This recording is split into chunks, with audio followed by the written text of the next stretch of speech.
Boa. E aí, rapaziada, tudo bem? O que vocês contam aí de novo? Com sono? Não tem o café ainda, não deixou o café pronto ainda, tá fazendo ainda? Não tem pó. Acabou o pó? Achei que ele tava fazendo café. Não. Então. Mas esse calor também, né? Hã? Eu fui seco quando você. Vocês não querem tentar fechar essa porta pra ver se gela só aqui mais rápido? Pode ser. Fecha na câmera aí, aí acho que vai estar calor. Quem que tava na última aí sobre a Trindade? Lorena, Gui, só? Fala aí como foi, dá um resumo do como foi pra gente. A Rebeca também tava. Fala aí como foi a última, pra quem não tava, dá um resumo. Caraca, tô feliz. Mas dá um resumo aí pra quem não veio. A última aula, pra quem não sabe, foi sobre a Trindade. E... Deu um assim na nossa cabeça. Não, eu acho que a última aula eu não vim. Eu tava fazendo prova. Sobre a Trindade? Eu acho que eu não vim nada. Então vocês vieram, fala aí pros outros como foi.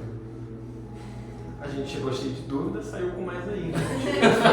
Quanto mais a gente rapou respostas, menos a gente Você não achou. mandou isso, não. Foi Mas uma foi muito aula. bom, foi muito bom. Se compreende, não é Deus. É isso que eu tenho. É isso aí. Não foi Deus. Eu entendi que eu não entendo. Então, o ponto A da gente entendeu que Trindade. tem um limite pra entender. No YouTube tem a aula. A gente está tentando colocar todas as aulas no YouTube, então se você está perdendo, faz um esforcinho, coloca no X2 lá e tenta ver as aulas. Tem todas do primeiro módulo também, para quem não lembra, a gente está no segundo módulo, que é sobre bases da fé, que também tem a ver com o livro que está aqui no Mundo Ler. Esse eu trouxe para sorteio. É? Hoje? Não, a gente viu como é que faz depois. Olha só, alguém vai ganhar o livro. Não, pra sortear? O Leandro trouxe para sortear. Caramba!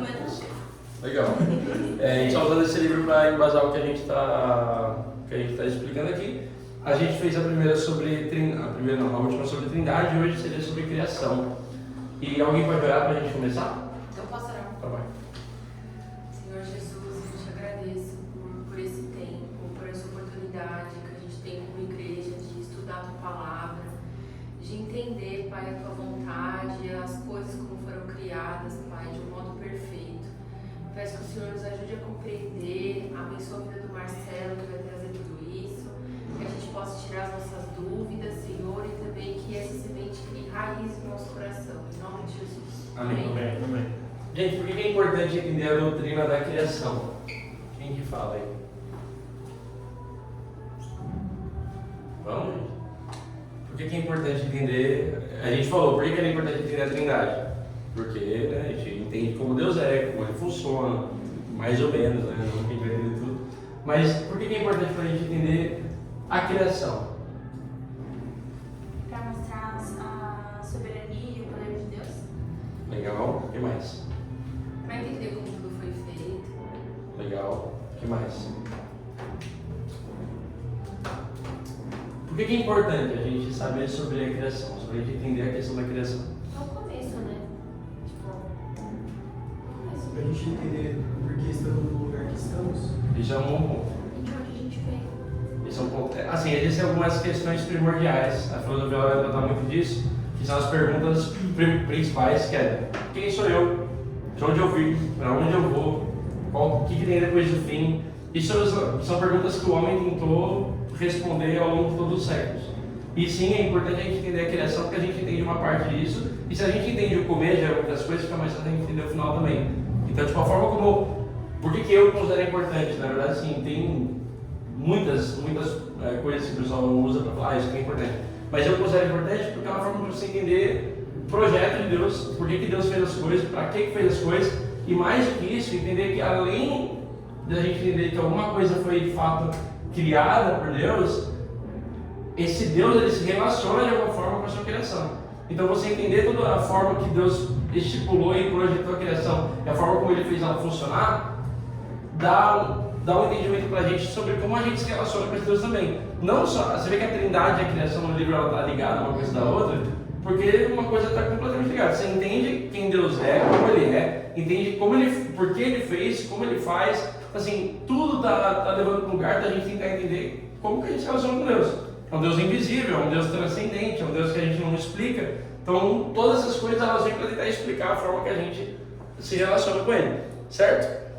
Então, antes de qualquer coisa, eu queria começar a tratar de alguns preceitos, só alguns que são importantes para a gente entender a parte teológica da criação. Que o primeiro é um conceito teológico chamado de criação. Minha letra é horrível, mas vocês entenderam. Ex nihilo. Em grego? Você fala grego? Esse não, esse aqui é latim. Ah, latim. A criação, essa Bíblia será devidamente usada, tá? A criação ex nihilo, ela é um conceito que diz que a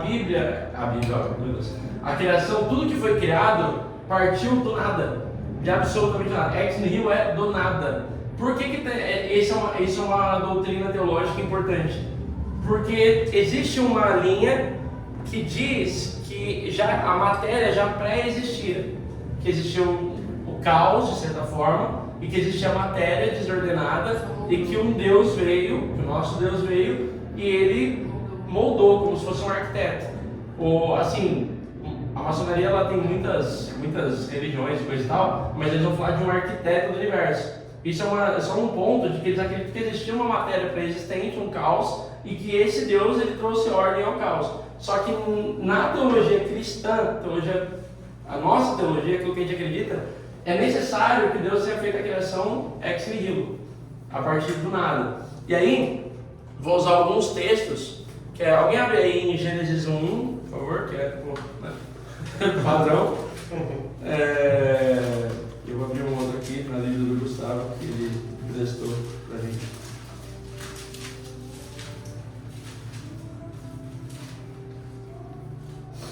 Vamos lá, quem vai ler? Gênesis 1. Coincidentemente, eu e a Camila lemos ontem Gênesis 1. Começamos Gênesis sério? ontem, na verdade. Achei que você já estava lendo com isso. Eu falei,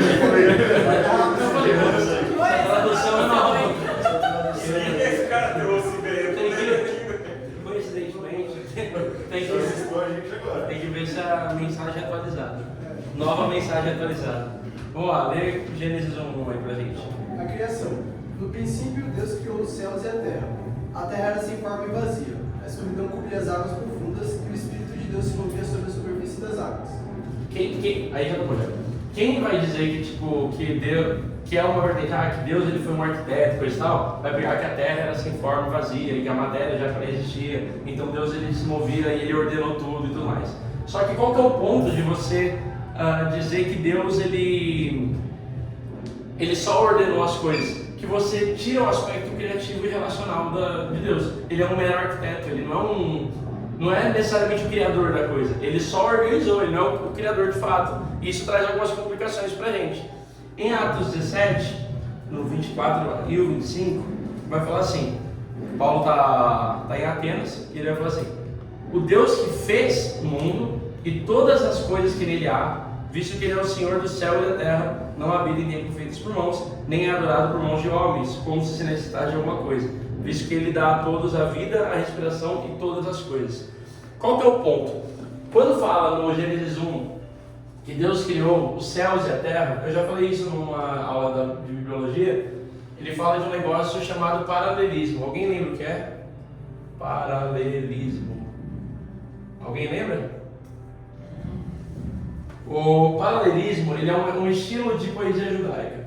O Gênesis ele não é um tratado científico, ele não tem necessidade de explicar como as coisas aconteceram. Na verdade, o Gênesis é uma poesia. O começo ali é literalmente uma poesia. E o paralelismo é uma forma de poesia judaica.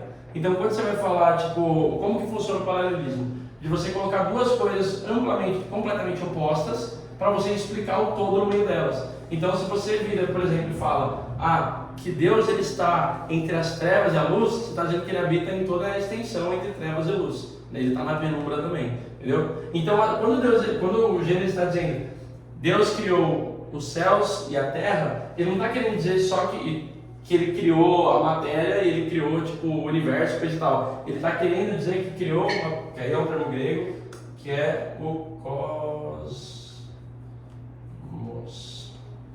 cosmos, que é da onde vem a palavra cosmovisão também. A gente às vezes fala que é mundo, Mas cosmos, na verdade, tem a ver com o universo em sua totalidade. Todas as coisas, tudo que existe, todas as coisas criadas, na verdade, tudo foi criado por Deus. Então, você vê que a poesia judaica, ela já está tentando trazer essa ideia, esse sentido, de que não foi Deus que criou o que é material e o que é transcendental apenas e as coisas foram se desenvolvendo, mas que Ele criou de fato todas as coisas e todas as coisas que existem no limite do universo, que ninguém consegue provar, e as coisas que estão aqui materiais que a gente consegue ver, e tudo que neles há, que no caso, tipo, a gente pensa homens, animais, coisa e tal, mas a gente pode falar de química, a gente pode falar de física, as leis da física, as leis da química, exato, os elementos, tudo. Então assim, é engraçado que tipo, quando a gente entra nesse ponto aqui, tem alguns cientistas que vão falar, e é um ponto até apologético, a gente está falando bastante de apologética. Veja, você bem que tem que buscar uma cadeirinha, só Tá. Quando a gente, apologética, a gente é um negócio, é como defender a fé, né? Só para vocês entenderem. Mas a gente tem falado algumas vezes sobre apologética, e isso é um ponto apologético também em relação ao criacionismo. Por quê? Porque todas as coisas, todas as leis da física, e isso é amplamente defendido pelos cientistas, elas são tão perfeitas, mas tão perfeitas, que se um composto químico tivesse diferente no universo, a vida não existiria. Então assim, a chance de todos esses compostos químicos estarem perfeitamente ordenados e ainda assim a vida existir em algum planeta e coisa e tal, é muito pequena. É coisa de 0,0 dízima periódica de zero, assim, e um número no final. Então a chance estudada cientificamente para que todo o caos fosse ordenado de uma forma perfeita, sem que ninguém tivesse, que não existisse uma mente criativa, a gente vai precisar de 2 cadeirinhas. Se a gente tivesse uma mente criativa por trás daquilo, gente, vamos focar, deixa eles pegarem as cadeiras. Se a gente tivesse uma mente criativa por trás, acaba sendo absurdo, porque assim, a ciência, ela fala, não dá para provar que Deus criou. Não dá para provar a forma, tudo são teorias. Não tem uma capacidade, uma ciência que explique como as coisas foram criadas. Mas dentro desse ponto a gente sabe uma coisa, que para que o caos tivesse ordem perfeita, a ponto de que todas as leis da física e da química dessem certo, sem uma mente criativa por trás, é muito difícil, até mesmo para uma defesa científica. Certo? Então assim, outra coisa que é importante sobre o cosmos é que ele não fala só sobre o universo, tá? Eu esqueci de falar, mas ele fala também sobre as coisas espirituais. Então tipo, quando a gente fala de coisas que existem, a gente não está falando só de coisas que a gente vê, está falando de coisas que a gente não vê também. Então dentro do cosmos a gente tem absolutamente tudo. Quando a gente vai para Colossenses 1, que aquele poema maravilhoso também fala de ele é a cabeça do corpo, ele é a imagem de Deus invisível, vai falar que nele tudo subsiste, nele todas as coisas foram criadas, principados, potestades, tudo, visíveis e invisíveis. Todas as coisas foram criadas nele, e aí a gente vem para a Trindade, na questão das funções, todas as coisas que foram criadas por meio dele, para ele. Lembra, tipo, Deus ele tem o planeja, ele dá a ordem, Jesus cada um com a sua função. Quem não viu, vai no YouTube. Outra coisa que é um precedente importante também é que assim, essa é uma questão mais complicada, porque lida com, de certa forma, com a questão da evolução que a gente tem com a ciência. Uma pergunta antes, o cristão pode ser evolucionista? Acreditar na teoria da evolução? Do macaco? Tipo do macaco. Não. Macaco? Não. Não? Pode? Não pode? Gustavo, acho que pode. Poderia ter os dois, tipo assim, porque não tem uma explicação, não sei, poderia ter uma evolução e acontecer de repente Adão e Eva, não sei, alguma coisa disso. Então, é complexo, tipo, a gente vai ter uma linha forte criacionista que vai falar que não, que é impossível, que Deus criou o mundo em 6 dias de 24 horas, descansou no 7, coisa e tal. Mas existe uma linha que é bem defendida também, que é o evolucionismo teísta. Então assim, na verdade a gente não tem, eu só perguntei para provocar mesmo, porque a gente não tem uma explicação. Se foi uma coisa que foi outra. Mas mesmo nesse outro contexto, não é o que a ciência não é o que a ciência, exato. É muito diferente. É muito diferente. E tem um conceito que inclusive é defendido pelo Agostinho, que é da semente carregada de motivo. o que é a semente carregada de motivo? É que Deus, Ele não criou necessariamente as coisas como elas são. No sentido de que Deus não colocou as árvores já crescidas, mas Ele criou as coisas, Ele semeou a criação carregada de... é o jeito que Agostinho vai tratar, mas semeou a criação carregada de capacidade de crescer e se desenvolver. Então uma coisa que é interessante que dá uma bugada na cabeça é que a criação ela não acaba. A criação, beleza, as coisas elas foram plantadas e fundamentadas em 6 dias, mas o ponto é que o mundo ainda em desenvolvimento, Deus ainda está criando. Tipo, então ainda hoje, com as coisas se desenvolvendo, Deus ainda é o criador de todas as coisas, inclusive da nossa consciência. O homem se desenvolvendo, as árvores se desenvolvendo, Deus continua criando essas coisas. Então, assim, a semente, ele lança a semente carregada de motivo, mas ele ainda está criando. Isso é uma coisa que muda seu aspecto. Então, assim, Deus ele criou as coisas, mas ele deu capacidade das coisas se desenvolverem. Ele embutiu essa capacidade na criação dele. Então as coisas elas se desenvolvem, elas vão e vão. E aí, elas vão evoluindo. Isso é uma coisa que o teísmo evolucionista vai usar para defender, porque é um conceito bem defendido e bem correto. Ainda mais sendo Agostinho que sustentou esse argumento, muita gente dá valor. Não que Agostinho fosse maior, mas na época todo mundo concordava com ele. Só que a gente acredita, é mais defendido, de fato, que Adão e Eva foram feitos instantaneamente. Eles foram feitos diretamente mesmo. Eles não foram bebês que se desenvolveram. Só que aí tem um ponto que assim, existe uma distinção entre a criação, entre toda a criação e Adão e Eva. São uma parte diferente da criação. Por isso que a gente pode tratar o homem como uma parte elevada da criação. Então assim, o homem é superior aos animais? De fato, Deus ele fez dessa forma. Deus ele fez assim. E ele fez assim justamente por um conceito que a gente vai trabalhar mais tarde, que é um conceito chamado Imago Dei. Mas guarda aí. Outra coisa, preceito também, que Deus criou é o tempo. Isso tudo preceito básico, gente, que a gente precisa ter. Deus criou o tempo, porque assim, Deus ele não está condicionado e atrelado ao tempo. O tempo é uma criação de Deus para governar o homem. Então assim, como que funciona o tempo de Deus? Não tem como explicar, a nossa cabeça não compreende. Então assim, Deus ele não é regido pelo tempo, Deus é eterno. Não é que tipo, é um tempo que sempre existiu, não é tempo. Deus é eterno. Como isso funciona? Não sabemos, mas Deus criou o tempo, Ele criou os dias de 24 horas. Só com o tempo saberemos, né? Só com o tempo saberemos. Só com o tempo saberemos. Mas assim, Ele criou, Ele separou dias e trevas, Ele fez o dia de 24 horas. Isso é certo. Então assim, quando Ele faz isso na criação, no relato da criação, Ele está criando o tempo. Então, e você vê que o tempo vem antes do homem até. Deus Ele cria e separa antes que o homem vem. Então, o homem nunca soube o que é de fato a eternidade. Ele sabia que não tinha morte. Mas a eternidade, de fato, o que é, o homem nunca soube. É uma coisa maluca, né? Mas enfim. E aí, dentro disso, agora eu queria falar sobre aspectos doutrinários. Isso aqui são pontos básicos, tá? Nossa, eu sou péssimo para escrever uma coisa. Desculpa. De caligrafia, tia Dai. Por favor. Escreve em mim.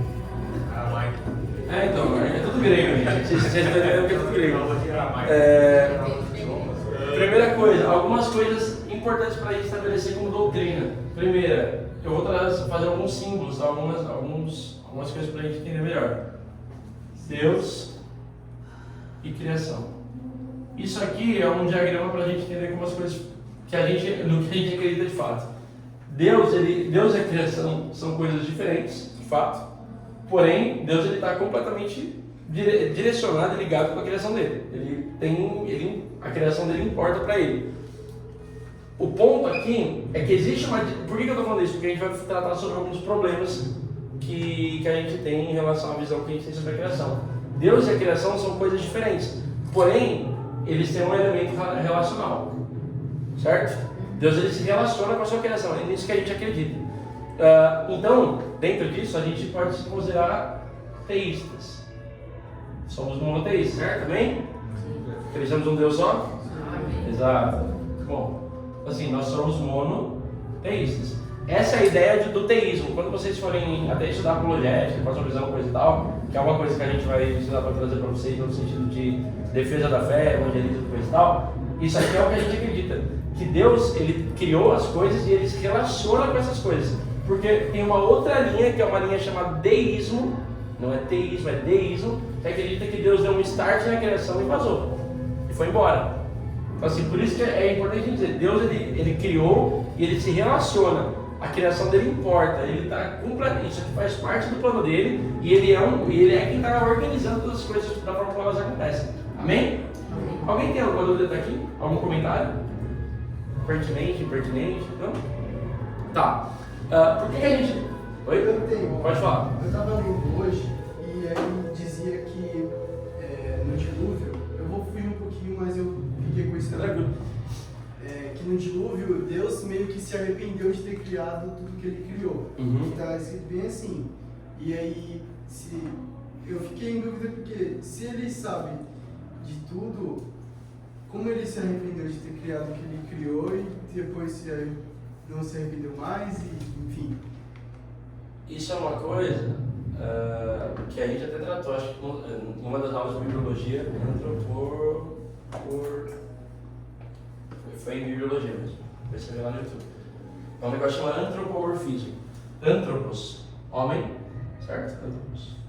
Homem, morfismo, transformação. Morfos, transformação. Antropomorfismo é que assim, Deus ele é incompreensível, certo? Ele é muito além da gente, não é igual a gente. Ele é incompreensível. Então Deus ele escolhe se revelar ao homem. Ele escolhe se revelar a você. Por isso que a gente tem uma Bíblia em língua humana para a gente entender quem esse Deus é. Porém, dentro dessa Bíblia ainda assim seria incompreensível entender o que Deus quer. Então Deus ele usa de antropomorfismos, que é ele se mostrando mais ou menos na linguagem, não só na linguagem, mas na forma humana, algumas coisas para que a gente compreenda. De fato, a Bíblia mesmo vai dizer que Deus não é homem para que se arrependa. Só que quando fala, Deus se arrependeu, é para facilitar a nossa compreensão. Então, assim, tanto em Moisés, tanto no dilúvio, de todas as formas, Deus não se arrepende. Mas por que coloca que se arrependeu? Por exemplo, quando você vê nos profetas, muitas e muitas vezes, Deus falando que Deus estava Deus tratando como se fosse um divórcio que ele estava tendo com Israel. Ele não estava se divorciando, Israel nunca foi esposa dele, mas ele usa do antropomorfismo para explicar, para que o homem compreenda qual o peso e o tamanho do que Israel fez em relação a ele. E às vezes estava até no título, né?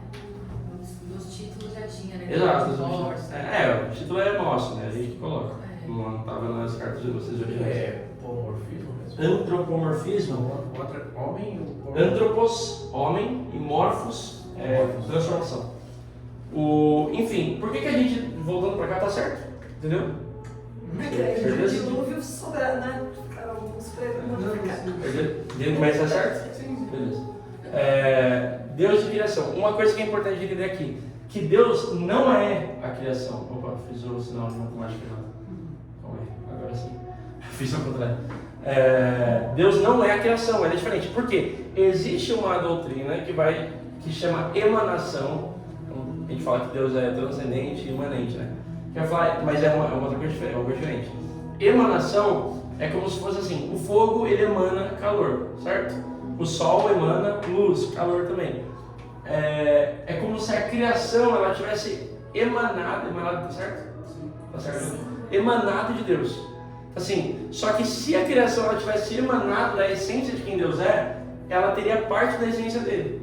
Então, teoricamente, ela seria digna de ser adorada. É aí que Paulo, lá em Romanos 1, vamos abrir Romanos 1, né? Vamos fazer a escola bíblica, usar a Bíblia, né? É bom. Em Romanos 1, vai ser dito isso aqui, ó. Versículo...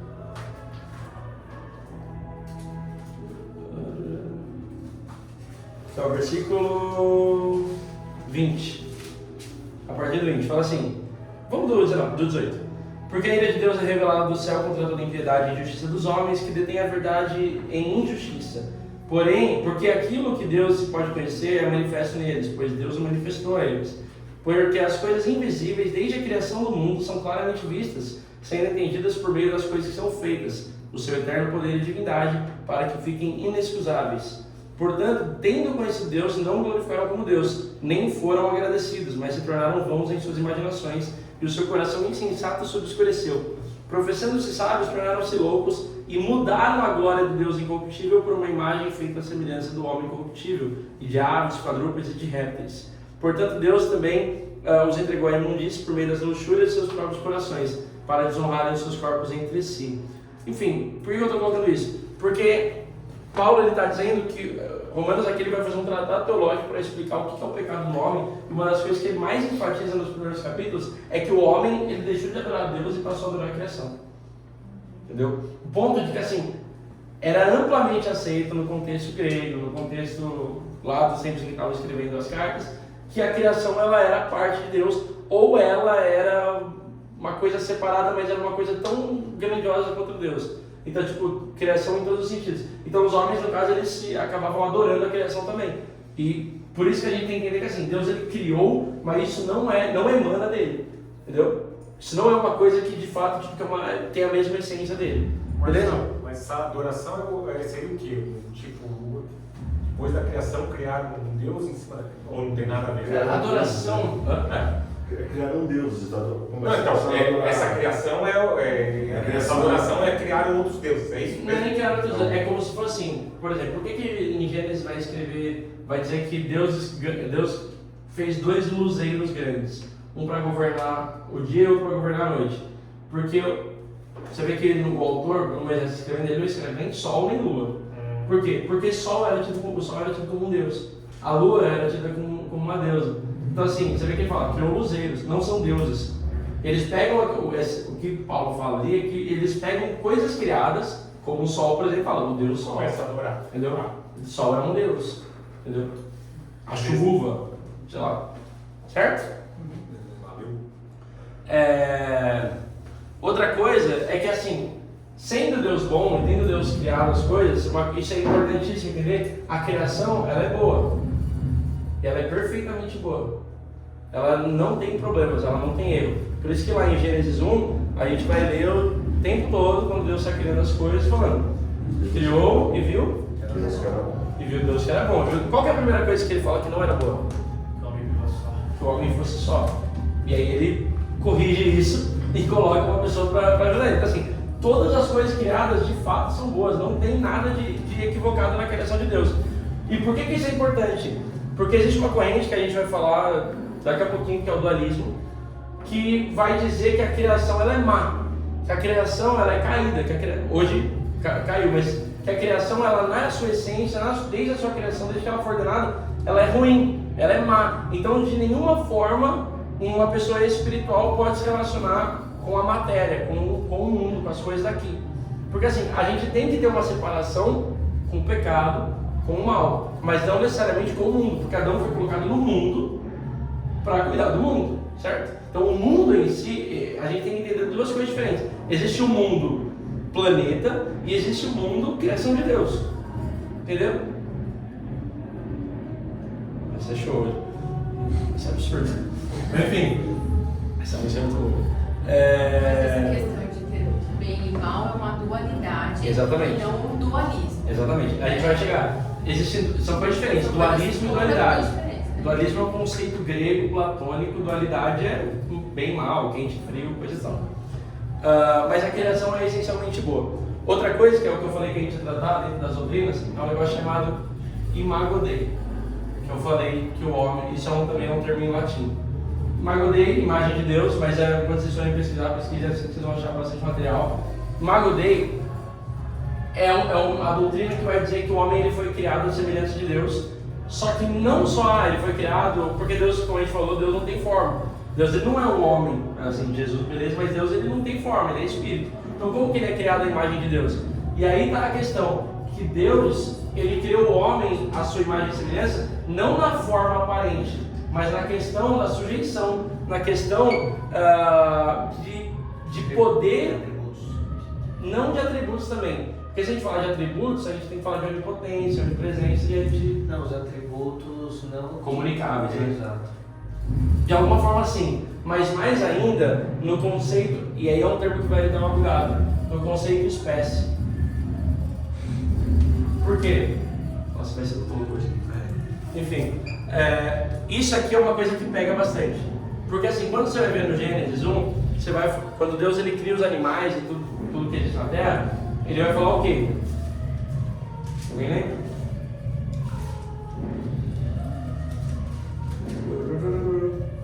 Aqui, ó. E Deus criou grandes baleias, toda criatura vivente, que se move e produzirá abundantemente segundo a sua espécie, toda ave alada segundo a sua espécie. Ele vai falar que os animais foram todos feitos da sua espécie. Só que aí ele faz o contraponto e fala, o homem não foi feito segundo a sua espécie, como se fosse um mero animal. O homem ele foi feito da espécie de Deus. Aí é a loucura. Deus, isso é uma coisa que é difícil, porque buga a cabeça. Mas a Imago Dei, ela fala sobre Deus criar um homem da sua espécie. Isso é aí que está o conceito da Imago Dei, por isso que ele é mais profundo do que só imagem e semelhança. Não tem a ver com o aspecto físico. Mas aí pensa, é da mesma espécie, mas não é do mesmo tamanho. Porque senão a gente vai cair naquele negócio que falam do quem é mais leão. Leão grande e leão pequeno. Mas o ponto é que assim, dentro de ser criado da mesma espécie, a gente tem uma ideia de que, não em relação a poder e autoridade, mas que Deus de alguma forma dota o homem de poder e autoridade sobre as coisas criadas. Domínio. E é por isso que o homem ele é diferente e ele é a obra magna de Deus dentro de toda a criação. O homem de fato, ele é dentro da criação aquilo que é mais importante. E aí que está todo o contexto, por que a gente precisa entender a criação. De fato, Deus ele tem um apreço pela criação. Deus não, como eu disse, ele tem um aspecto relacionado à criação. Não que ele morre de amor, ele é apaixonado pelo homem, mas ele ama a sua criação. E o homem é a parte mais elevada dessa criação. Certo? Alguém tem alguma coisa a comentar? Consciência, raciocínio. Exatamente. Né? Emoção, sentimento. Escolha, sentimento. E principalmente uma coisa que eu não queria falar, mas a gente vai acabar entrando, que eu não perguntei nada sobre isso, mas principalmente. Só assim. Ah, meu Deus, é mesmo. Livre-arbítrio. Ah, não. Porque qual que é o aspecto? Não, livre-arbítrio. Aqui. Gente, só para vocês entenderem. Eu não acredito no livre-arbítrio pós-queda. Mas eu acredito no livre-arbítrio pré-queda. São coisas diferentes. Então, assim, a ideia de um livre-arbítrio é que você pode arbitrar livremente entre bem e mal. Então, assim, depois da queda, você está inclinado para o pecado. Você odeia Deus, você é um inimigo de Deus. Então, você só vai arbitrar segundo o seu próprio. Um árbitro, ele precisa ser imparcial. Você, amando a si mesmo, jamais vai ser imparcial. Você não tem essa capacidade.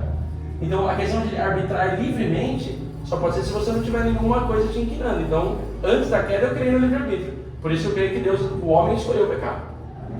Ele escolheu querer conhecer a mesma coisa que Deus. Entendeu? Então assim, é aí que está o ponto. Deus, em sua Imago Dei, em fazer o homem na mesma espécie, ele dá a liberdade para o homem. Mas eu não quero entrar muito nisso, senão a gente vai entrar numa discussão interminável. Tá? Então só para entender, a redenção, tudo que a gente falou, Jesus Cristo, coisa e tal, é um retorno à Imago Dei.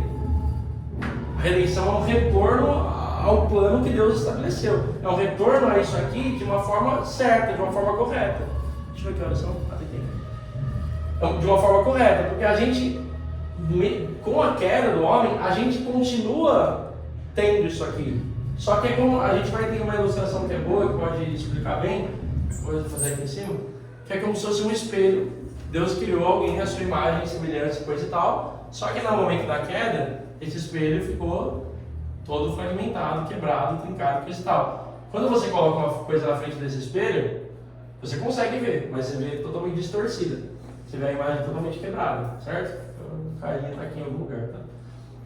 É basicamente isso. Então assim, desde a queda, a gente pode ver as coisas de Deus, o domínio, a liberdade, o amor, os atributos que Deus colocou aqui na mesma espécie, a gente pode ver de uma maneira distorcida. Mas a queda acabou com isso de uma forma que a gente está tudo quebrado e a gente só pode ver alguns caquinhos. Porém, Deus, a redenção em Cristo é um retorno à Imago Dei. É um retorno, é como se Deus refizesse esse espelho e desse um espelho novo. Certo? Alguma coisa aí para falar? Por favor. Esse conceito aí de bom e ruim tipo assim, Deus criou todas as coisas. Absolutamente. E viu que era bom. E quando você fala de demônio, diabo e etc. Já a gente fala. Complexo. O homem também era bom. percebeu e se tornou mal. Então, Afasta de Deus, né? Mas ele Cara. continua criando e existindo. Cara, Que nem ele falou Se a da gente semente. chegar na questão da semente, é complexo. entendeu? Complexo. Acho que a melhor resposta que eu vou dar é não sei. Não sei, sou um homem limitado. Cara, porque assim, como assim, não que Deus ele continua criando anjos e demônios e coisa e tal, mas a ideia da semente é que Deus ele dotou as coisas de capacidade evolutiva, capacidade de se desenvolver. As coisas podem se desenvolver, entendeu? Sim, é isso. Esse é o ponto. Não é que ele continua fazendo uma fábrica de demônios e anjos. Entendeu? Deus ele tem ele tava passando lá com a prancheta, um capacete, hoje a gente produziu o dobro de demônio. É difícil. Mas uma coisa, só pra gente continuar, depois a gente chega nesse ponto, que no final a gente abre pra discutir arrancar os cabelos. Dentro disso aqui, a gente tem uma questão que a gente chama de mordomia cristã. Que seria, no caso, vou colocar mordomia cristã, mas é só mordomia, tá? Mas tipo, seria basicamente a função do homem nisso tudo. Pra que o homem foi feito? Por que Deus fez tudo isso aqui? Pô, toda essa história, e tem um homem feito da sua espécie ali para fazer alguma coisa. Porque o homem foi feito para administrar. Existe um problema que a gente tem, que a gente vai dizer que o homem, ele tem a propriedade do mundo. Isso é uma coisa que até nas igrejas você vai ter dificuldade.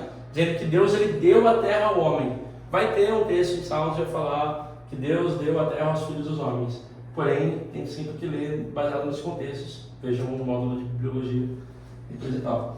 Porém, a nossa ideia aqui é que Deus ele nos colocou como administradores. Nossa, não sei escrever administradores. Administradores. E não como proprietários. E só para não deixar dúvida, né? É mordomia de benefício, vantagem, dano. Exato. No sentido, não é de mordomia no sentido de benefício e vantagem, perfeito. É de zelo, são os mordomos. O que é um mordomo, gente? Um servo. O que mais? O que o mordomo faz? Cuida. Cuida. Sabe tudo, ele faz tudo na casa, ele administra a casa. Ele cuida da parte econômica da casa, ele cuida de que tenha suprimento, tenha mantimento, que recebe as visitas. O Alfred é um bom exemplo. O Alfred é um bom exemplo. O do Batman, exatamente. O dono, quem que é o dono? O Batman, mas o Alfred tá lá. Exatamente. Pode ser um cara da neve, o Alfredo. Não, mas é que o Alfred ele é um mordomo do Batman. Do Bruce Wayne. Engraçado foi o Marcelo fazendo a bandejinha. O papel higiênico. Não, do filme não lembro. Ele é o papel médico, né? Enfim, gente. E qual que é a ideia da mordomia? Que nós somos mordomos. Não é nosso. Não é nosso. A gente foi colocado aqui para cuidar. Isso, e você sabe que os mordomos eles têm benefícios. Pô, eles moram lá, eles comem a comida, eles vivem naquela casa, eles desfrutam da companhia do dono também. Porém, a casa não é deles. Esse é o princípio nosso aqui na mordomia. E isso você vai falar sobre várias coisas. Aí você vai para a ecologia, sobre a economia sustentável. Tem um livro sobre economia muito bom do Matheus Ortega, que é o Economia do Reino, que ele vai falar sobre esse princípio de mordomia cristã.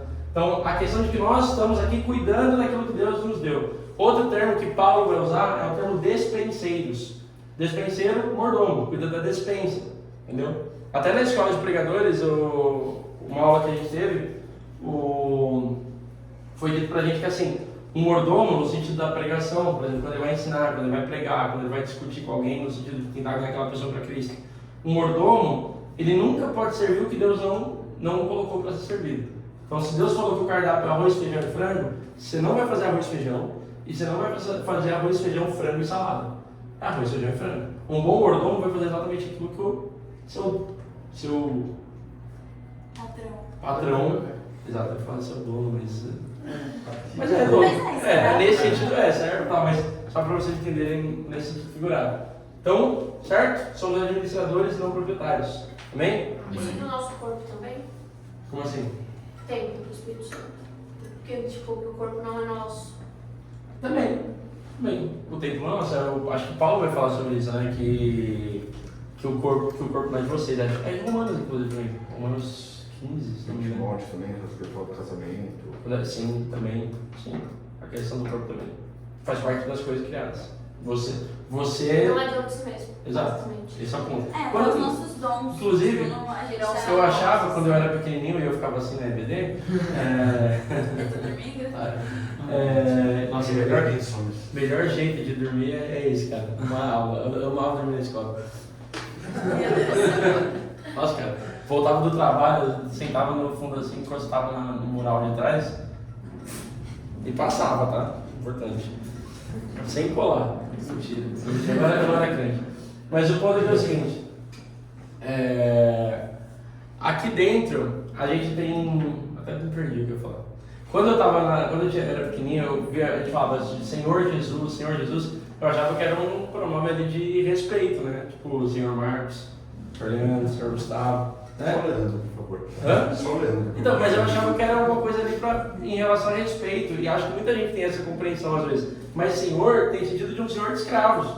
Senhor é dono. Entendeu? Quando a gente fala Senhor Jesus é meu dono. Por isso que fala, todo aquele que declarar que Jesus é Senhor, não é todo aquele que declarar que Jesus é um senhor. Entendeu? Todo aquele que declarar que Jesus é seu dono. Entendeu? Esse é o aspecto. Por isso que o apelo ele tem que ter muito esse aspecto. Não é só chegar e falar, Você aceita? Aceito Jesus como meu Senhor. Não, eu aceito Jesus como meu dono. Ele manda em mim, ele fala para onde eu vou e por que eu vou. Todo que é nascido do Espírito é assim, igual o vento. Ninguém sabe de onde vem e para onde vai. Quem determina é o Senhor. Um escravo não é livre, ele faz o que o Senhor manda. Certo? Enfim, agora eu queria falar sobre as correntes problemáticas, que é um ponto importantíssimo. E aí eu vou começar a fazer alguns desenhos. Primeiro, que é o que a gente ia falar do dualismo. O dualismo, tudo isso vai estar, assim, todos os povos, vários tempos, várias eras e coisa e tal, eles vão ter várias correntes e coisa e tal. Só que o dualismo eu vejo que é uma que impera muito nos dias de hoje. Muito. Se você ler todo o Novo Testamento, João, Paulo, Pedro, todo mundo vai brigar com uma religião específica chamada gnosticismo. Gnosticismo era uma heresia cristã do primeiro século que pregava o dualismo. Gnosticismo e dualismo são coisas muito correlatas. Mas qual que é o ponto? Vou colocar aqui. Deus. Opa, Deus e o universo.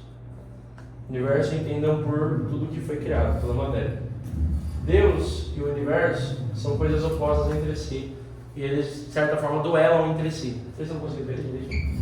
Deus e o universo são coisas opostas entre si e eles duelam entre si. Então o dualismo, ele vai dizer o quê? Que o universo ele já era pré-existente, como a gente falou ali no começo, que não era ex nihilo. E que Deus ele veio e tentou ordenar esse universo de alguma forma. Só que qual que é o problema do dualismo? O problema do dualismo é que ele separa Deus da sua criação. Ele coloca como coisas opostas. E o gnosticismo vai dizer que o universo, que a criação em si é uma coisa má, é uma coisa ruim. Que a matéria é má.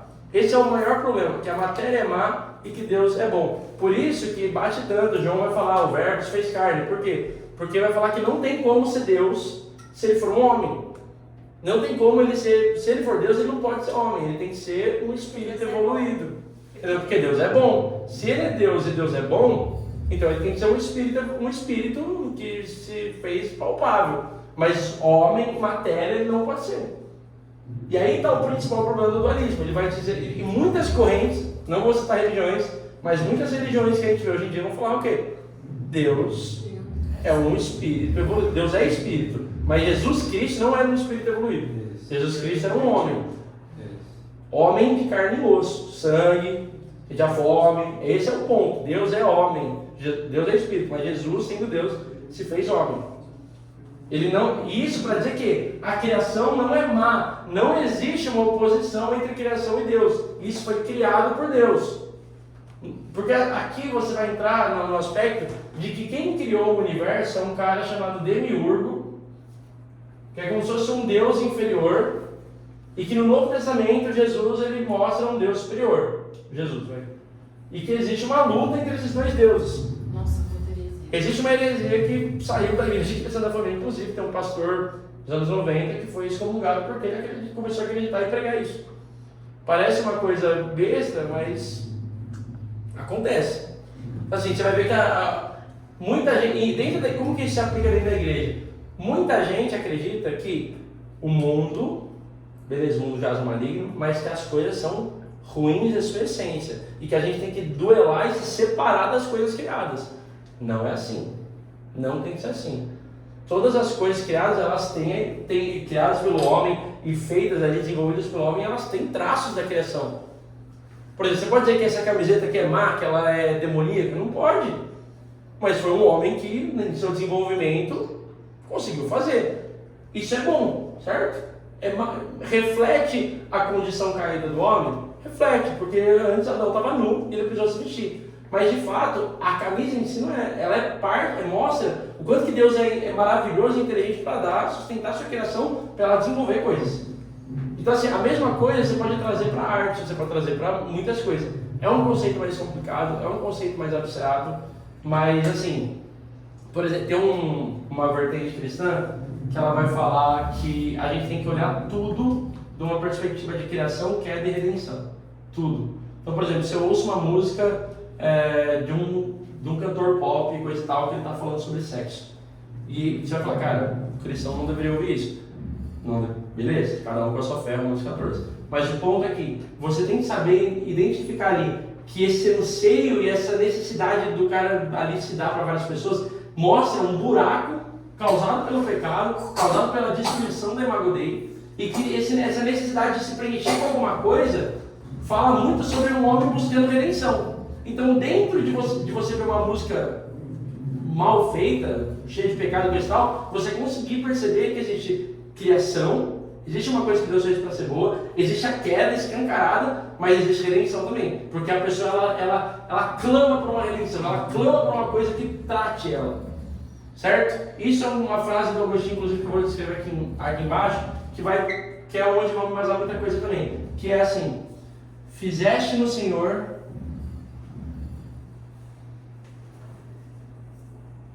para ti, e o nosso coração não descansa enquanto não repousar em ti. Essa frase aqui, Agostinho vai falar em Confissões, que ele vai falar assim: dentro do coração do homem existe um anseio. Deus, ele fez o homem para ele. Deus, ele fez o homem da espécie dele, a imagem dele, coisa lá para ele. E dentro desse espectro de coisas, o homem cai, mas mesmo assim ele fica angustiado o tempo todo, porque ele é feito para Deus. É como se ele estivesse num lugar, num vasto universo, onde ele está procurando soluções o tempo todo e ele fica perdido, angustiado, por não encontrar uma solução.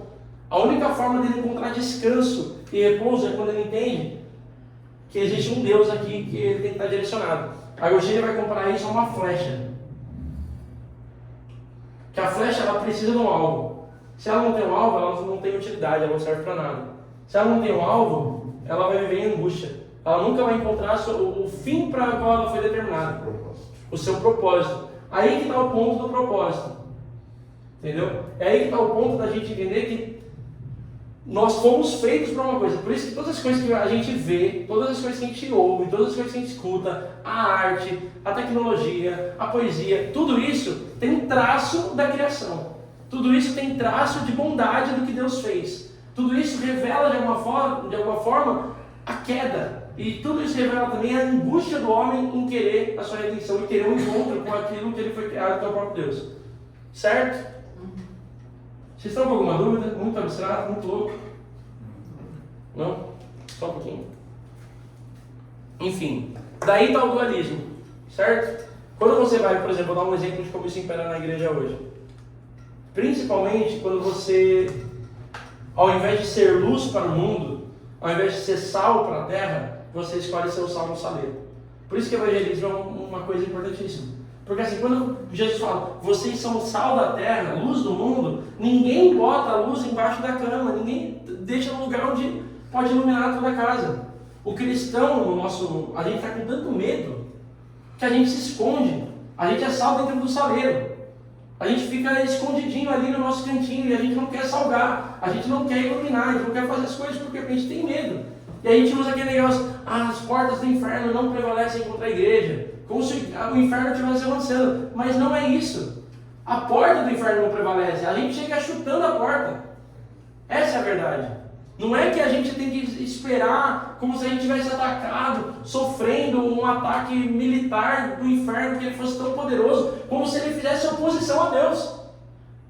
Não fez, porque a gente acredita que Deus é superior a todas as coisas criadas, visíveis e invisíveis. Todas as coisas criadas. Não tem como se a gente acredita que o inferno faz frente para Deus, a gente não crê num Deus onipotente. A gente não crê nesse Deus. Por isso que é tão importante entender que isso aqui impera nos dias de hoje. A gente vive com medo do inferno. A gente não vive como guerreiros que estão querendo extinguir o inferno. Vocês estão entendendo? Sim. Amém? Amém. Outra coisa, outra linha, que é o materialismo. Vocês vão ver bastante isso na filosofia. O materialismo, rapidamente, ele é como se assim, uma pessoa que, por exemplo, vive se esforçando continuamente para enriquecer e só a existência de Deus e sua ação no mundo não faz diferença nenhuma para ela. Esse é o ponto do materialismo, só isso. Uma pessoa que vive só para enriquecer, só para viver essa vida aqui, se Deus existir, se Deus não existir, não importa, é o materialismo. É a pessoa que acredita que, na verdade, Deus não é nem Deus. O universo é uma coisa só. O universo é o universo, Deus está aí. Tá. Isso é materialismo.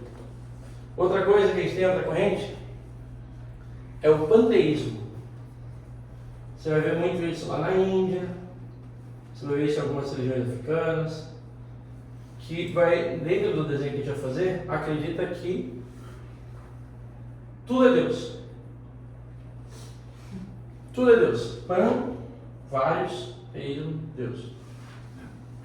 Panteísmo, acredita que todas as coisas são Deus. Só que qual que é o problema de acreditar que todas as coisas são Deus? Uma vez eu estava até conversando com um familiar meu, e falando sobre a aula da Trindade e tal, e eu falei, o que é Deus? Ele falou, Deus é tudo. Eu falei, não, opa, Deus é todas as coisas. Eu falei, não é Deus não é todas as coisas. Porque se Deus for todas as coisas são Deus. São dignas de adoração. Todas as coisas são dignas de adoração, então. Então, se Deus é todas as coisas, a gente acredita que Deus está aqui. Então, isso aqui pode ser adorado. Deus está aqui, isso aqui pode ser adorado. É aí que está, inclusive, puxando um ponto aqui, um gancho de vocês que veio da Igreja Católica. O crente médio, ele vai ter muito problema com a questão da imagem, com a questão dos santos e coisa e tal. Mas o ponto não é a imagem em si, mas é a questão do nosso coração inclinado para qualquer coisa que não Deus, que não Deus invisível. É aí que está a questão da idolatria, que é uma questão panteísta. Quando a gente começa a usar elementos ou figuras de coisas para a gente prestar, de certa forma, culto, acreditando que Deus está ali de alguma forma. Sei que não é a visão católica mesmo, o pessoal que não entende muito bem, mas esse é o aspecto. Entendeu? Tá tudo certo? Então assim, por que a gente não pode falar que tudo é Deus? Porque Deus é imutável. Se a matéria está se transformando, se as coisas estão mudando, se o mal existe, então tudo faz parte de Deus. Então basicamente está falando que Deus é mal. Que Deus não é imutável, que Deus ele se transforma. Se tudo é Deus, então Deus não é o Deus que a gente pode confiar na Bíblia. Que é imutável, que tem sempre a mesma vontade, que permanece o mesmo para sempre, como a Bíblia diz. Certo? Alguma dúvida? E aí a gente entra no deísmo. Não é o teísmo, é o deísmo. Qual que é a ideia? E a gente vai ter muitas religiões deístas. É uma das religiões que mais tem. Qual que é a ideia do deísmo? Que Deus é a mesma coisa dali, presta atenção, mas tem um detalhe diferente.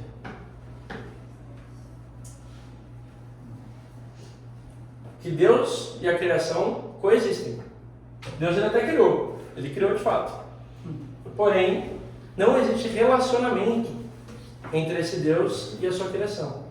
O deísmo, você vai ver isso em diversas religiões, principalmente as africanas, que existe uma força superior, que existe algo transcendental, que existe algo superior, mas que não se relaciona necessariamente com a sua criação. Por isso que, por exemplo, no Espiritismo você vai ter um negócio que vai falar que Deus ele fez, não tem o conceito de pecado, não tem o conceito de queda, tem o conceito de evolução espiritual, de metamorfose, mas Deus ele está lá, ele não se importa muito com a gente. Ele fez as coisas, e é isso. Certo? Sobre tudo isso, alguém tem alguma dúvida? Alguém quer comentar alguma coisa? A gente já chegou no final agora. Vamos abrir para a gente conversar agora. Acho que só a dúvida do que o Gui levantou, né? De maldade, de Cara, existe um negócio muito importante. Deixa eu só fazer uma observação, se vocês Por favor. Tudo que a gente tem visto na EBD, se você pegar aquela passagem que fala que nós, o cristão, né, ele erra por não conhecer as Escrituras, muito do que a gente tem de visão, de percepção, e principalmente de postura, de comportamento, é uma falta de entender o que de fato a Bíblia é, a palavra de Deus é. Se a gente pegar o que eu acho que vai ser muito palpável para todo mundo, quando a gente fala de Senhor, não é Senhor pronome de tratamento, é Senhor dono, proprietário, soberano, né? É uma percepção que quando você não tem, Senhor, beleza, né? Pode chamar de você, pode chamar de um cara, mas quando você entende o que significa este Senhor, a relação muda, né? Porque você passa a compreender o que aquilo significa. Então, se a gente pegar aqui, se só a palavra Senhor tem todo esse desdobramento, né? Imagina o quanto o resto não vai desdobrar em relação à percepção, posicionamento, postura e mudança de vida para nós, né? Então, não estou dizendo que é o caso da colocação do Gui em específico, né? Mas muito do que nasce aqui, dessa problemática, é simplesmente falta de entendimento do que está acontecendo aqui. Você vê algumas pessoas defendendo alguns desses temas, que tipo assim, cara, tem livros de história, você pesquisa, procura no Google, já tem lá as respostas, já tem o porquê que isso não tem fundamento. Mas a pessoa não se deu nem o trabalho de pesquisar, de tentar entender isso, antes de defender uma ideia dessa absurda. Tá? Então, indiferente do ponto, a gente precisa ainda voltar para o básico, voltar para a essência, voltar para o compreender a palavra, né? E aí eu não estou fazendo aqui, não estou legislando em causa própria, mas por isso que é importante a escola bíblica dominical, por isso que é importante aprender, por isso que é importante estar aqui junto, compartilhando, entendendo aquilo que o Senhor ele deixou para que a gente pudesse entender como que é esse relacionamento com Deus. De fato. E esse gancho aí do Senhor aí, às vezes você chama no dia a dia uma pessoa com respeito de Senhor, ela acaba não aceitando, né? Fala, me chama de você, não sei o quê, porque ele não tem esse entendimento para que você está respeitando ele, né? Dizendo que ele é velho. Não, Porque eu quero mas dizer nesse caso. aí você vai pro lado do velho, Mas né? aí que nesse caso é diferente. Tem o Senhor do mundo espiritual. Senhor dono. Tem o Senhor. Provavelmente ela Manda aqui camiseta. Aí você fala pro cara Senhor, o cara O Senhor ele fala, não, é idade, você tá me chamando de velho, não sei o quê. Não, a calça jeans e camisa polo é Senhor. Aí você dá uma olhada na sala, ó, só tá gente, ó.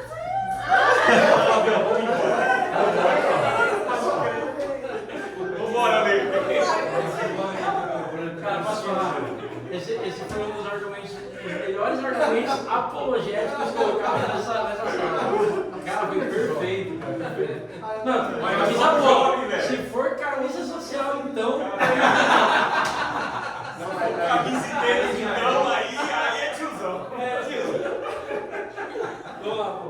Só pra. Fala aí, Flávio. Vamos lá, deixa eu falar. Eu entendo o que você não quer falar, mas é só um ponto. Se você não quiser falar, não fala. É porque se o pecado, né, nos tirou o livre-arbítrio, morte e ressurreição de Jesus Cristo nos trouxe a salvação e nos devolve o livre-arbítrio. Aí tá um ponto. Tá um ponto. Mas ó, eu sei que você não quer falar. Não, eu quero falar. Mas Eu quero falar. Eu vou falar. Não, mas isso é muito bom que ele falou, porque tem gente que se confunde mesmo. O ponto é que assim, existe uma questão que a gente. Nossa, Deus, a gente passa. Apaga então, Um ponto que assim, a gente tem. Ixi, meu amigo ficou sem perna ali. Um ponto que a gente vai ter aqui é que assim, a gente tem que entender. Nossa, essa luz aqui. Caraca, vamos fazer uma reforma dessa luz aqui. Essa caneta manda aí. É sim, piloto, quadro branco. Ele não é permanente. É que o quadro não tá branco mais. O ponto é que Os caras estão escrevendo de permanente. então, o ponto é que vocês têm que entender que a caneta é para quadro branco, o quadro já não é mais branco. Entendeu? Tá certo. A gente tem que entender uma coisa assim, dentro do aspecto da salvação, que é a justificação. Justificação é um processo, tá? A santificação e a glorificação. São coisas diferentes e processos. Quando Jesus morre e ressuscita, ele nos justifica. Então, mediante ao justo juiz, que é o Senhor de toda a terra, Deus, nós somos justificados. Não é nem que nós somos inocentes, a gente não pode falar que a gente é inocente, mas nós somos não culpados. Deus, ele tira a nossa culpa na justificação. Então, a culpa caiu sobre ele, nós agora fomos declarados não culpados do nosso crime. Certo? Então não merecemos. Justos diante de Deus. Somos considerados justos diante de Deus, porque Deus olha para o Filho e vem olhar para a gente. Então, a ira foi apaziguada. Porém, dentro do plano divino, e eu não tenho como explicar isso, ninguém tem como, a gente não ficou pronto já. A gente não chegou na Imago Dei, plenamente na Imago Dei ainda. A gente não chegou lá. A gente vai chegar lá, aqui, na glorificação, que é quando a gente vai estar lá com Ele. Com Jesus, exato, um corpo regenerado, um corpo glorificado e tal. Dentro desse processo, que é onde nós temos a santificação. O que é santo? Separado.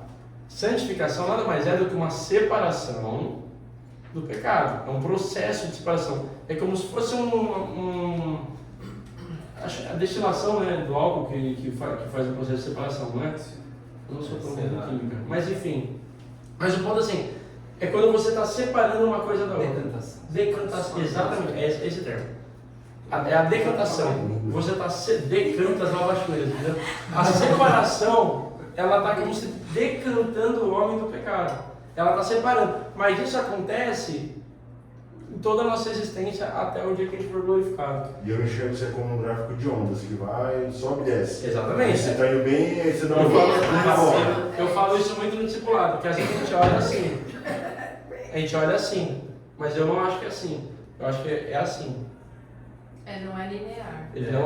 Porque assim, pode ser que você caia aqui e caia aqui. Mas quando você cair aqui, você vai estar melhor do que quando você estava aqui. Verdade. Essa é a ideia. É progressivo. Então, a nossa questão da santificação, para vocês verem, ela é progressiva. Mas o ponto é que assim, por que a gente não pode dizer que o livre-arbítrio voltou aqui? Porque teoricamente a gente vai ter liberdade aqui.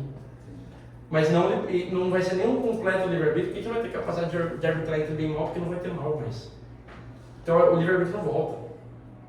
E aí tá tudo certo. Aí a gente não acontece. Aqui não tem mais mal, não tem por que arbitrar. Então a questão do livre-arbítrio, por exemplo, quem tem livre-arbítrio, na minha opinião, Jesus, Adão, Eva e Jesus. São os três que não estavam inclinados por pecado. E que não nasceram no pecado, né? E que não nasceram no pecado. Então eles tinham capacidade. Jesus, mas aí Jesus tem outro ponto, que ele é Deus, ele é incapaz de pecar. Então ele tinha capacidade de. Tanto que o homem fala, a serpente fala, tem gente fala que ele tinha todos os recursos necessários. Ele poderia pecar, mas ele ao mesmo tempo o Deus nunca habita com mal. Se ele é 100% Deus, ele não pode pecar. É complexo, mas enfim, o ponto é que a gente não volta para um lugar de liberdade de arbitrar. Nunca. Esse acho que é o principal ponto da dúvida. Alguém tem mais um comentário sobre isso? Fala. Pode falar. Pode falar? Pode. Só para ver se eu de fato entendi. Que então a criação foi feita com o propósito de glorificar e adorar a Deus, certo? Perfeito. E antes da queda, a criação ela já se relacionava com Deus Trindade? Sim, completamente. Deus nunca foi. Já era Deus, Espírito Santo e Jesus. Sim, isso é a aula passada. Por isso eu perguntei. Mas tipo, a gente não. Deus, ele é três. Ele nunca foi um só. Não é que ele se criou e se dividiu. Deus é três sempre. Jesus, Deus Pai, Deus Filho e Deus Espírito Santo coexistem na eternidade. Não é que Jesus ele apareceu depois, ou que o Espírito Santo, os três criaram. Dentro da criação, Jesus ele entra na linha do tempo. Ele entra na linha do tempo, como homem, mas Deus sendo Espírito, Jesus se encarna. Mas humana dele, né? E aí teve a queda e beleza, depois da queda não tinha mais relacionamento com o Espírito Santo ou ainda assim tinha? Aí tem linhas. Tem gente que acredita que o Espírito Santo ainda se relacionava, mas eu acredito que não. Então ele deu uma fugida. Eu acredito que não é que ele deu uma fugida, eu acredito que tipo... Eu entendi. É que Deus ele sopra o fôlego de vida no homem. O fôlego de vida, o Espírito, não necessariamente é o Espírito, a habitação do Espírito Santo. Então assim, a gente tem uma ideia de que no Novo Testamento a gente tem a habitação permanente do Espírito Santo. Mas antes não. Então o que a gente tinha no Antigo Testamento? As visitações. Então, por exemplo, um sacerdote, Davi, Sansão, eles eram visitados poderosamente pelo Espírito Santo. Entendeu? Mas o Espírito Santo não dominava. Deu ao homem condição de ser alma vivente. Exato. Fôlego de vida. Isso. Então são... Inteligência ligada. É isso. Perfeito. É isso. Então são coisas completamente diferentes. Exato. Quando fala Deus soprou e tudo mais, e este passou a ser alma vivente. Ele não está falando, ele deu a vida, mas ele não deu necessariamente o seu Espírito Santo. Porque o Espírito Santo, como o próprio nome diz, é um Espírito separado. Ele não tem como estar num lugar que é impuro. Não, é que que não é justificado. Eu fiz essa questão porque você falou que Adão e Eva teriam a opção de não pecar. E... Complexo. Porque depois eu fico assim, então Deus teria a opção de não entregar o filho dele? Então, aí está um outro E aí ele ponto. foi surpreendido? Isso é um lugar que a gente vai entrar que é muito complexo. A gente não vai sair. Posso fazer uma observação? Pode. O Marcelo, ele foi perfeito na explicação dele. Complementando a questão do espírito, o corpo nosso são três elementos. Nós temos o nosso espírito, a nossa alma e a nossa carne. São formados dos três. E o que o Marcelo explicou está correto. O nosso espírito não é o Espírito Santo, que é o Espírito Santo de Deus. Tem o finalzinho aí. No Antigo Testamento, se você for procurar, não existe Espírito Santo. Não menciona nenhuma vez na Bíblia. Não menciona Espírito de Deus. É a mesma coisa. É a mesma coisa. Por que ele não estava dentro das pessoas? Só dentro de Jesus, como o Marcelo explicou. Que é a justificação. Aí, Deus, quando falava com as pessoas, ou como ele falou, manifestais, aí sim ele falava com o Espírito de Deus, agir como Sansão, Davi, em pontos específicos, mas geral, só depois da justificação mesmo, que Jesus falou, agora eu vou deixar para geral aqui o Espírito Santo trabalhar com vocês. Tem uma questão, só uma pequena coisa ali, tipo, que a gente tem a ideia nós somos corpo, alma e espírito, mas o corpo, alma e espírito não é como se fosse uma trindade do homem, como se fossem três coisas separadas. Corpo, alma e espírito é uma coisa só. Exato. Tipo, quando a linguagem, na literatura hebraica, quando ele vai falar sobre o corpo, alma e espírito, ele não vai usar isso, é só no Novo Testamento você vai ver, você vai entender como uma metonímia. Quando Davi falou assim, minha alma, por que te abate? Quem está abatido é Davi. Não é necessariamente a alma e o espírito dele, não, ele está abatido. Então, corpo, alma e espírito estão todos falando a mesma coisa. A gente é uma coisa só, nós somos seres espirituais, nós somos almas viventes, nós somos corpo. Entendeu? Mas dentro desse aspecto, a gente tem, que você dá a sua pergunta, a gente tem um negócio chamado teodiceia. Teodiceia, cara, é um negócio que a gente pode tratar como um problema de Epicuro também. É uma dúvida eterna, que inclusive no livro Inteligência Humilhada vai ser trabalhado, que ele vai trabalhar algumas perguntas que eu não queria entrar, mas é o seguinte. Deus é todo poderoso. Ah, não quero, mas eu gosto da treta. Deus é todo poderoso, certo? Sim. Deus é todo bondoso. Nossa, eu vou mudando a letra, vocês perceberam? Eu faço uma coisa de cada vez. Deus é todo bondoso. Isso é uma piada, gente. Isso aqui é a maior treta que existe na história da humanidade. Deus é todo poderoso, Deus é todo bondoso, mal existe. Por quê? Se Deus é todo poderoso e controla todas as coisas, e o mal existe, então ele não é todo bondoso. Se Deus é todo bondoso e o mal existe, então ele não é todo poderoso. É tudo excludente aqui. E aí a gente entra num lugar que não tem solução. Mas dentro da... E que inclusive dentro do campo da apologética, muita gente vai começar a falar assim: ah lá, se essas três coisas estão aqui, vocês estão entrando em contradição. Se você quiser invalidar um argumento filosófico, teológico, você usa o princípio da contradição. Um negocinho, você está sendo contraditório. Você falou um argumento, é tipo, eu falei, a caneta é preta e a caneta é azul. Contradição. Não tem como a caneta ser preta e azul ao mesmo tempo. Só que aqui, por que a gente está falando? Vamos usar a Bíblia como fonte primária de conhecimento. A Bíblia, ela não cai em contradição, por quê? Porque ela não afirma em nenhum momento que Deus não é todo poderoso. Ela não afirma em nenhum momento que Deus não é todo bondoso. E ela não afirma em nenhum momento que o mal não existe. Dentro do campo filosófico, a gente tem um negócio chamado tese e antítese. A tese e a antítese é como se ela funcionasse no lugar de... mais ou menos. O ponto o ponto da tese e da antítese é que é um negócio assim: A não pode ser não há. Esse é o ponto.